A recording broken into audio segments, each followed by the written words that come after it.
قل ارأیتم ما تدعون من دون اللہ، اے نبی علیہ السلام ان سے فرمائیے کہ بھلا غور تو کرو کہ جن ہستیوں کو تم اللہ کے علاوہ پکار رہے ہو، ارونی ماذا خلقوا من الارض، مجھے دکھاؤ تو کہ زمین میں کون سی چیز ہے جو انہوں نے پیدا کی ہو، جن کو تم اللہ کے مقابلے پر پکار رہے ہو۔ یہ تدعونی لفظ لکھا ہوا ہے، لیکن آپ دیکھیں جن لوگوں نے بھی شرک کو چھپانے کی کوشش کی ہے، توحید کا مقدمہ بگاڑنے کی کوشش کی ہے، اگر آپ ان کے ترجمے اٹھا کے دیکھیں گے نا تو انہوں نے تدعون کا ترجمہ ہی بدل دیا ہوگا، یا انہوں نے ترجمہ کر دیا ہوگا کہ اللہ کے علاوہ جن کی تم عبادت کر رہے ہو، تاکہ کسی کے دماغ میں نہ آئے وہ کہ ہاں جی ہم تو شیخ عبد القادر جیلانی کی عبادت تو نہیں کرتے، لیکن یہاں تو ذکر تھا پکارنے کا۔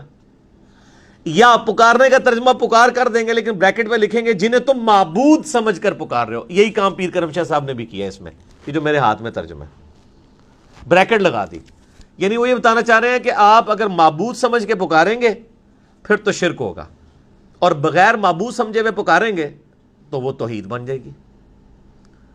تو یہ کون سی توحید ہے آپ کو انہی آیات میں پتہ چل جائے گا کہ اللہ کے علاوہ کسی بھی ہستی کو مدد کے لیے نہیں پکار سکتے۔ ویسے آپ جتنا مرضی پکاریں کسی کو، نماز میں ہم پڑھتے ہیں السلام علیک ایھا النبی ورحمۃ اللہ وبرکاتہ، بخاری مسلم میں حدیث ہے جب تم پڑھو گے اللہ تعالیٰ زمین و آسمان میں تمام نیک بندوں تک تمہارا سلام پہنچا دے گا، کیونکہ اس میں آتا ہے السلام علینا وعلی عباد اللہ الصالحین۔ تو یا رسول اللہ سے تو کوئی انکاری نہیں ہے، آپ پکاریں کوئی حرج نہیں، لیکن جیسے ہی آپ یا رسول اللہ مدد کہہ دیں گے، یہ اب آپ ڈیوینٹی میں کلیم کر دیں گے، ایاک نعبد و ایاک نستعین، اے اللہ تیری ہی عبادت کرتے ہیں، تجھی کو مدد کے لیے پکارتے ہیں۔ یہ والی جو مدد ہے نا دعا والی، یہ صرف اللہ سے ہو سکتی ہے۔ ظاہری اسباب میں تو آپ مسلمان کیا کافروں سے بھی مدد مانگ سکتے ہیں۔ بخاری میں حدیث ہے نبی علیہ السلام کی وفات اس حال میں ہوئی کہ آپ کی زرہ یہودیوں کے پاس گروی رکھی تھی، یہودیوں سے مدد مانگی ہوئی تھی، لیکن کہیں آپ کو کوئی روایت نہیں ملے گی کہ کسی نے نبی علیہ السلام کی زندگی کے بعد آپ کو مدد کے لیے پکارا ہو، یا آپ صلی اللہ علیہ وآلہ وسلم نے صحابہ کرام کو ان کی وفات کے بعد، یعنی آپ نے غزوہ احد میں سیدنا حمزہ شہید ہوئے ہیں تو آپ نے غزوہ خندق میں کبھی پکارا ہو یا حمزہ ابن عبد المطلب المدد، ایسا کہیں نہیں آپ کو ملے گا۔ ہاں جو سامنے آپ اسے ضرور مدد لیں، وہ تو ظاہری اسباب ہے، وہ تو سب سے بڑا مشکل کشا تو سورج ہے، اگر آپ نے ظاہری اسباب پہ جانا ہے۔ آج سورج ختم ہو جائے تو دنیا کا کوئی بزرگ جو ہے زمین کا نظام نہیں چلا سکے گا۔ سورج کی وجہ سے ہی ہماری خوراک تیار ہوتی ہے، اس خوراک کو ہم بھی کھاتے ہیں، جانور بھی کھاتے ہیں فوٹو سنتھسس کے ذریعے، اور جانوروں کا یہ پورا فوڈ سائیکل سورج کی وجہ سے چل رہا ہے۔ سورج کی وجہ سے ہی سمندروں کا پانی ویپوریٹ ہوتا ہے، وہ گلیشیئرز کی فارم میں سٹور ہوتا ہے پہاڑوں کے اوپر، وہاں سے گلیشیئر پگھلتے ہیں۔ پوری دنیا میں جو زمین کے سوتوں میں نیچے پانی دریا بہہ رہے ہیں یا اوپر بہہ رہے ہیں، پورے یعنی زندگی جو ہے سورج کے اوپر ڈیپینڈنٹ ہے۔ سورج ختم، دنیا ختم، تو کیا ہم کہتے ہیں المدد یا سورج؟ نہیں، کہہ ہی نہیں سکتے۔ سورج کا مددگار ہونا اور چیز ہے، اس کو پکارنا اور چیز ہے۔ وہ مددگار کس نے بنایا ہے؟ اللہ نے۔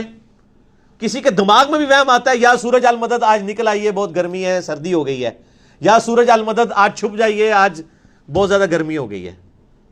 کوئی نہیں۔ تو باقی لوگوں کو کیوں پکارتے ہیں؟ فرشتوں کی اللہ نے ڈیوٹی لگائی ہے بارش کے اوپر، آج تک کسی کے دماغ میں بھی آیا کہ ہم کہیں کہ یا میکائیل علیہ السلام مہربانی فرمائیے اور آج بارش فرما دیجیے؟ کس سے پکارتے ہیں؟ تو بھائی مولا علی علیہ السلام کو، یہ شیخ عبد القادر جیلانی رحمہ اللہ کو کیسے پکارا جا سکتا ہے؟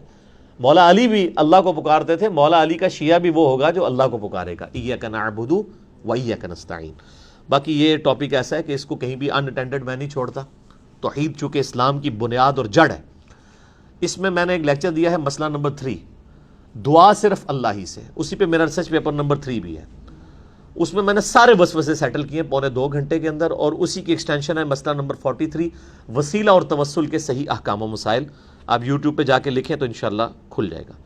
تو اللہ تعالیٰ فرما رہا ہے نبی ان سے فرماؤ کس نے پیدا کی ہے کوئی ایسی چیز زمین میں دکھاؤ، ام لہم شرک فی السماوات، یا آسمانوں میں کسی کی کوئی شرکت ہو پیدائش میں، ایتونی بکتاب من قبل ھذا وثارۃ من علم ان کنتم صادقین، یہ مشہور آیت جو میں اکثر پڑھتا ہوں، لاؤ میرے پاس اگر قرآن کو نہیں مانتے کوئی پچھلی کتاب لے آؤ، اس کے اندر لکھا ہو کہ اللہ کے علاوہ کوئی مشکل کشا ہے، یا نبیوں کے آثار چلتے آ رہے ہوں۔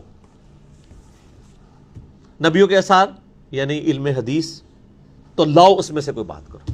تو یہاں پہ بھی اس امت میں بھی ہوتا ہے، ہم کہتے ہیں قرآن دی سے بات کریں، وہ کہتے ہیں نہیں واقعات چل رہے ہیں۔ یہ قرآن نے انسان کو یہ سبق سکھا دیا ہے کہ دلیل جو ہے وہ ریویلڈ نالج ہے، کتاب و سنت کا علم، یا دنیاوی اعتبار سے ایکوائرڈ نالج، سائنس کا علم۔ تیسرا کوئی علم نہیں ہے۔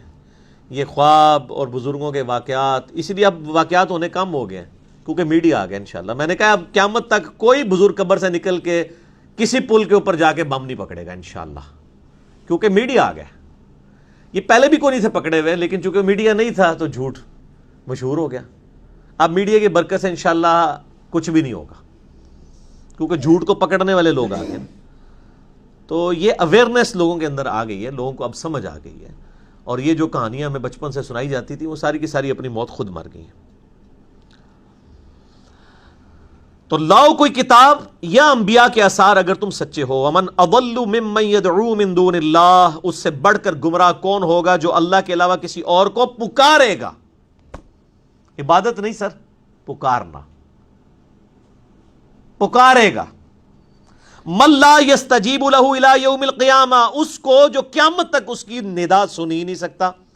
وَهُمْ عَنْ دُعَائِهِمْ غَافِلُونَ، اور حالت یہ ہے کہ جس ہستی کو وہ پکار رہے ہیں وہ ہستی غافل ہے کہ اسے پکارا جا رہا ہے۔ آج شیخ عبد القادر جیلانی کو نہیں پتا کہ لوگ ان کو پکار رہے ہیں، یہ اللہ تعالیٰ کہہ رہا ہے۔ کوئی ہستی نہیں جانتی کہ اسے پکارا جا رہا ہے۔ وَإِذَا حُشِرَ النَّاسُ، اور جب قیامت والے دن لوگوں کو جمع کیا جائے گا، كَانُوا لَهُمْ أَعْدَاءً وَكَانُوا بِعِبَادَتِهِمْ كَافِرِينَ، تو وہ جو ہستیاں جن کو پکارا جاتا تھا وہ ان لوگوں کے دشمن بن جائیں گے جو دنیا میں انہیں پکارا کرتے تھے کہ سانو مرمان لگے سو۔ عیسیٰ علیہ السلام دشمن بن جائیں گے ان عیسائیوں کے جنہوں نے ان کو مشکل کشا بنا لیا تھا دنیا میں۔ اب اس پہ کراس ریفرنس میں مجھے درجنوں آیات زبانی یاد ہیں، لیکن وہ پھر یہ صورت مکمل نہیں ہوگی۔ مسئلہ نمبر 3 میرا، دعا صرف اللہ ہی سے، وہ آپ دیکھ لیں۔ اور ایک یوٹیوب پہ میرا کلپ ہے، لاکھوں لوگوں نے دیکھا ہے، اس کا عنوان ہے مفتی اکمل صاحب کے شیطانی دھوکے کا جواب۔ انہوں نے کہا ہم امی سے جا کے روٹی مانگتے ہیں تو یہ بھی شرک ہو جائے گا پھر تو، یعنی اس قسم کے وہ شیطانی ٹوٹکے وہ یعنی لوگوں کو پڑھاتے ہیں، اس کو اس کے ساتھ کمپیئر کر رہے ہوتے ہیں۔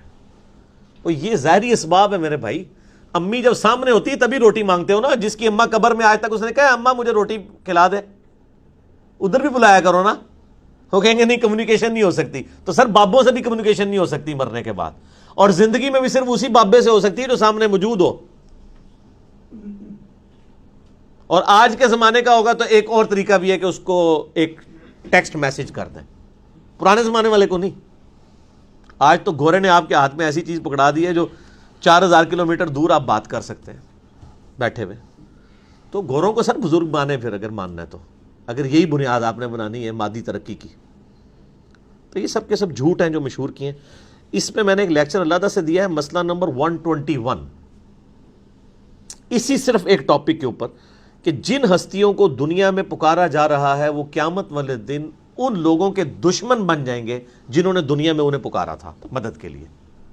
مسئلہ 121، اور اس میں نے کئی کراس ریفرنس کے طور پر آیات اس حوالے سے ڈسکس کی تھی۔